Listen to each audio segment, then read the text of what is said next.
perfect organism, with a structural perfection matched only by its hostility. I admire its purity. Yeah, I do too.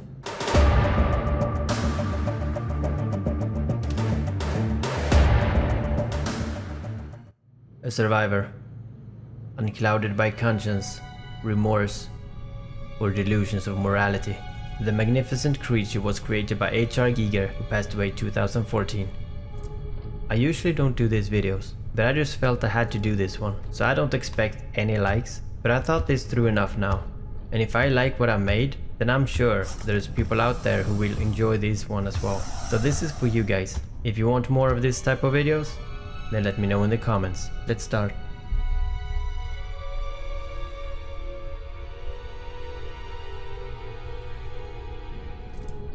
The Xenomorph is a parasitoid. Rather than a technical parasite, it spends a good portion of its life untethered to a host. It's also an arthropod, similar to a cicada or a shrimp. It has a segmented body, jointed appendages, and a protective exoskeleton. They are a highly aggressive extraterrestrial species that, like ants, wasps or bees, protect and obeys their queen. They are eusocial, with a fertile queen that lays the eggs that eventually and gradually returns the favor. Despite their voracity ability to kill, they often seek their victims alive to be hosts. You see, the queen came before the egg, and she needs the soldier to find a host for her. Or him.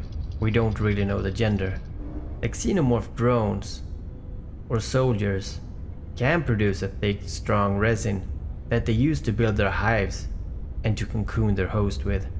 The adult xenomorph is a solitary predator and values the destruction of its prey over any cooperation with its kind, though in some cases, as depicted in the movies, the creatures can move as a pack to meet the goal. Rather than feed on humans, they often incapacitate their prey and transport the still live humans to the hives, where the facehuggers will impregnate them. If a particular human reacts violently or doesn't make a suitable host, the xenomorph simply kills that human and move on, but most don't resist. And despite their being alive inside the cocoons, they are too weak to save themselves. This monster looks like a human, but also like an insect, with hard shells, and to make it even more alien, it also looks mechanical. Xenomorphs are vaguely bipedal in form. Though they adopt a more hunched stance when walking or sprinting, they are equally adept at moving on all four limbs. Even in instances when the host is a bipedal life form, such as humans, they are still quite capable of running and crawling along ceilings and walls, as well as they are expert jumpers. They possess great physical strength. They have been known to break through metal vents covers and even wielded steel doors. If they want you, they will get you. The large claw talons are more than capable of tearing a human straight apart, while their primary jaws can produce a really strong bite. They also possess a second jaw, an inner jaw that consists of a piston-like tongue. This is tipped by a secondary set of jaws located inside the creature's mouth. The xenomorphs are capable of extending their inner jaw up to 1/2 meter from the creature's head with a ferocious speed as an attack. And this is in many ways their signature method of killing their victims. And in that case, the jaw is used to pierce the victim's skull and destroy the brain within.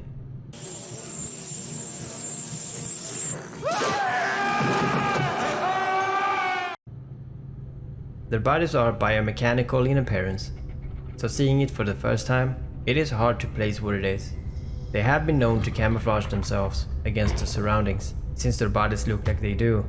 They can also bend and twist themselves into small spaces to blend in even more.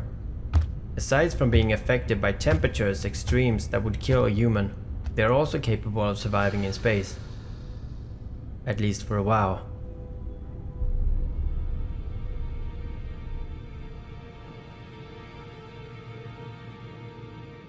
The Xenomorph life cycle is a complex process comprising of several distinct stages. The creatures begin its life as an Ovomorph, or an egg, laid by a queen. This will hatch into a parasitoid larva, known as a Facehugger, which in turn impregnates a living host with an embryo, known as a chestbuster. After a gestation period of several hours, the chestbuster erupts violently from the host's chest, also resulting in the death of that host. The chestburster rapidly matures into an adult phase and does take on some of the basic physical attributes of the host from which it was born. This can be seen in both Alien 2 and Alien 3.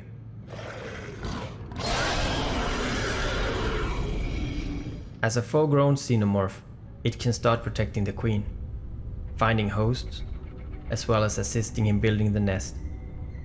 What makes it grow this rapidly, and where it gets the nutrients from, is in a debate, but it might be that it only uses moisture from the air in damp areas to grow. When the xenomorph gestating inside the living host, it develops physical traits similar to its host by studying its cellular makeup. Xenomorphs formed inside a dog, for example, burst from the dog and will move just like a dog would. You can see this in Alien 3 too. Though there are two versions of it, where the victim instead was a cow. But the outcome was the same, but I would have liked horns on that one. And this makes xenomorphs very fun to experiment with, both in comic books as well as simple thoughts experiments. What would you cross a xenomorph with? Tell me that in the comments.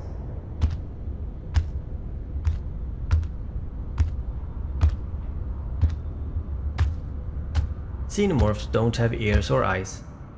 Their long heads are equipped with a sensitive segment of flesh, which picks up vibrations.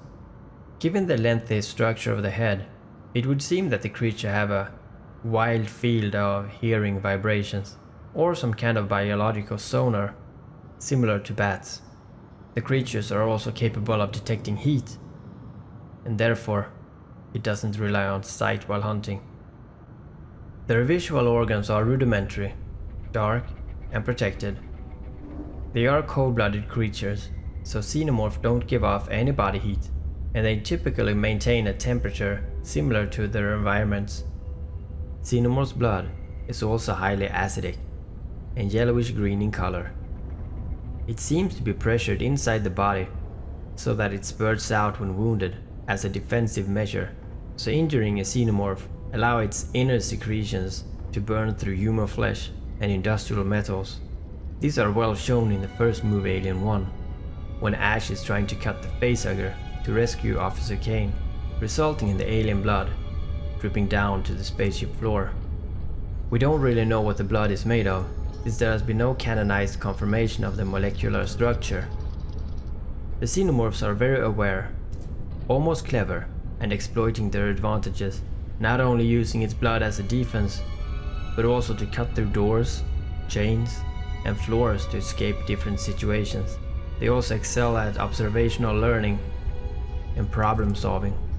Xenomorphs were able to cut the power to a section of the complex to allow themselves access to the human prey, for example.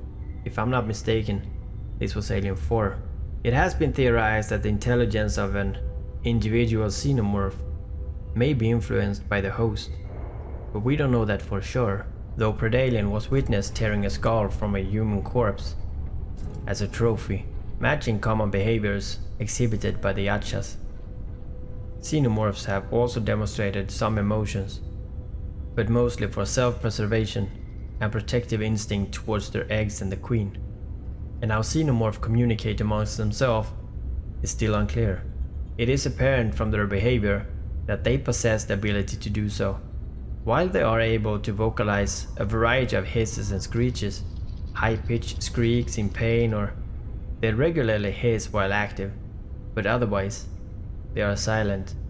It seems probable that the majority of the communication is performed through some other means, possibly involving the use of pheromone release.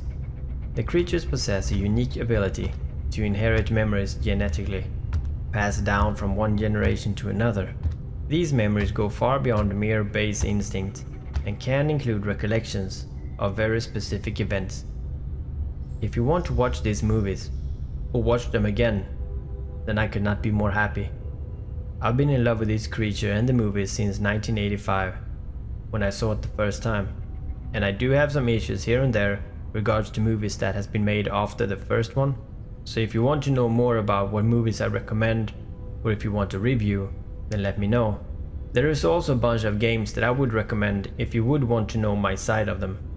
But yeah, this was something I felt I wanted to do, even though it's not what I usually do on my channel. So I hope you all enjoyed it, and if you did, then leave a like and tell me if you want more of this on my channel. And subscribe is a given if you're an Alien fan. And I see you guys again.